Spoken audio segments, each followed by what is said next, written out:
Yo, what is up, everyone? Today I'm bringing y'all a beginner Hellion Pike build for all y'all people starting out and getting into having better gear and all that. So I got a build for y'all, and this build's pretty solid. It's good for wounding, mainly damage though. This is gonna be a damage based build. It's gonna be a lot easier to wound in, like, let's say escalation. You have higher wounds in that than hunting grounds. But this build is good in hunting grounds and escalation. I'm gonna be showing y'all, a little bit of both.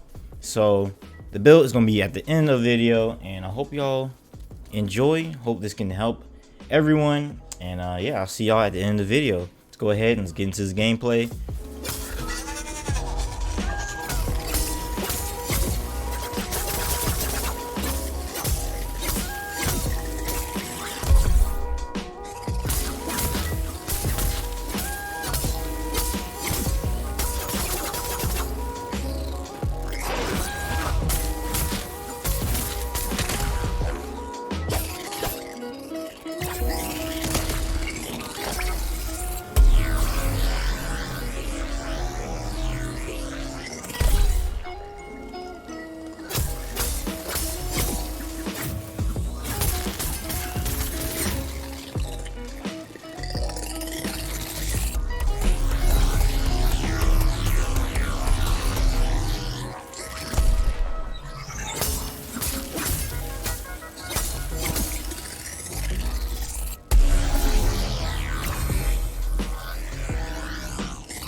So here is the Hellion Pike right here, and this is going to have, you know, some survivability and a lot of damage. So let's go ahead and let's go over it. So starting off with the first cell here, we got Assassin's Frenzy.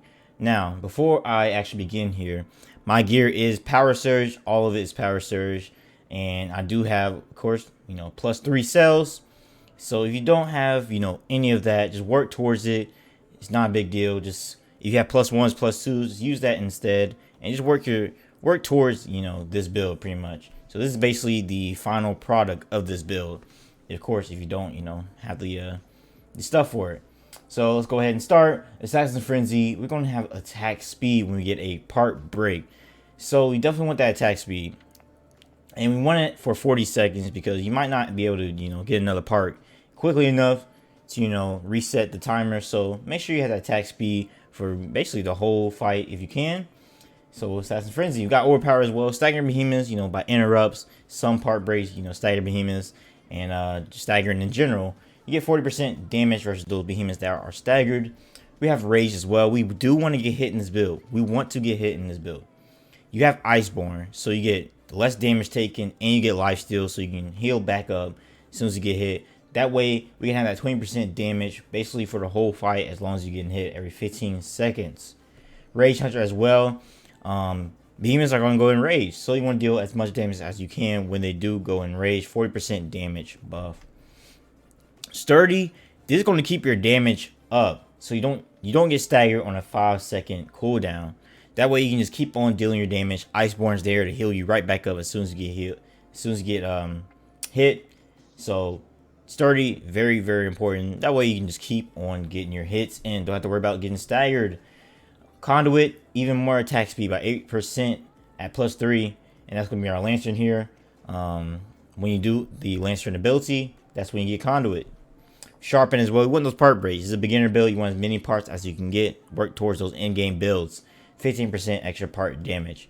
Iceborne for our Omni Cell here. For the weapon here, we're gonna have Rage and Sharpen. Concussive payload. Now, you want to work towards Savage Wellspring. Now, the reason why I have concussive payload is that's the one you're really gonna start off with. Reckless Leap, I believe, is Trials, so you don't have to worry about that. It's more like a it's pretty good too. It's definitely more of a fun type of special there. But Savage Wellspring, 30% critical strike chance. So you definitely work towards getting this. I didn't show it off because most people are not going to have that starting off. Munitions amplifier as well. Stored ammo quality increases slowly over time up to max. So your ammo goes up slowly. And you got the quality. So basically how strong it is. Increased by additional 25%. You want to actually shoot for Executioner Spearhead as well. That way when you wound, you get 8% damage and it stacks up 5 times. So make sure you work towards that as well. Show these two off because most people are going to have that if you're going with this build. We got Strike Zeal. We're going to have even more attack speed when we use our Lantern. 15%. Plus with the Conduit, get another 8%. And then Assassin's Frenzy is another 15%. Then we're going to have Carabac with Assassin's Frenzy on that. We're going to have Boreas with Sturdy.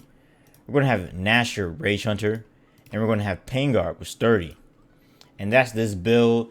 If you do have tonics, use that. You know, slay a little bit faster, get more wounds, even, you know, stamina. I have the wounding one and the stamina one. And this one is for the cleansing pylon. It's going to be for the frost escalation or the frostbite. So definitely, if you struggle with frostbite, definitely get those. And yeah, that's gonna be this build. So I definitely hope this helps you in your journey, working towards your in-game builds, going through the quests. And yeah, that's gonna be it for this video. Like and subscribe, and I'll see y'all in the next one. More beginner builds in the playlist. Peace out, y'all.